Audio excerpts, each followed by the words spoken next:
Donald Trump called a New York Times reporter and told her that he is not concerned or angry about the indictments of his campaign manager and aides. Hours later, the nomination for Sam Clovis, who was up for a position in the Department of Agriculture, was pulled. While Trump was telling the Times, "I'm not under investigation, as you know," and insisting, "I'm actually not angry at anybody," the embarrassing withdrawal was already in the pipeline and once again highlights the corruption and criminality closely associated with Trump's presidency. It was recently disclosed that Clovis testified in front of the grand jury working on the sprawling investigation into Trump's ties to Russian election interference.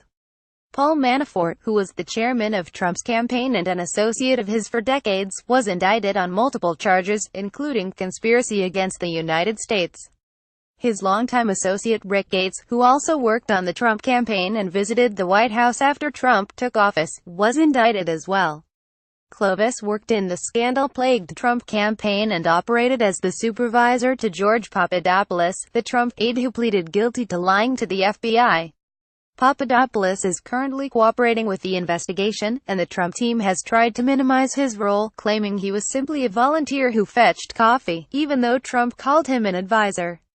To become chief scientist at the Department of Agriculture, Clovis would have had to testify under oath in his confirmation hearing, and would no doubt be asked about the special counsel investigation conducted by Robert Mueller.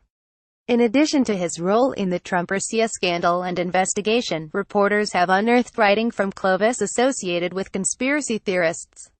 But those writings do not seem to have hurt his standing with Republicans, perhaps because they echo beliefs associated with Trump and other party leaders.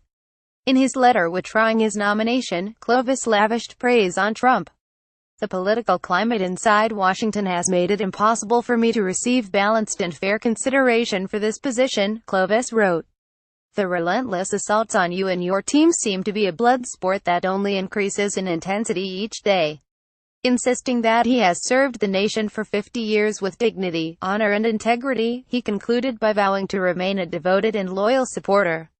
The development is just the latest embarrassment for Trump in a terrible week for his unpopular presidency. He has failed several tests of leadership in responding to a terrorist attack in New York, while his unhinged tweets could lead to the accused terrorist getting off. Now, the scandal that has shadowed his presidency before it even began has again disrupted the steady operation of the government, and there is no improvement in sight.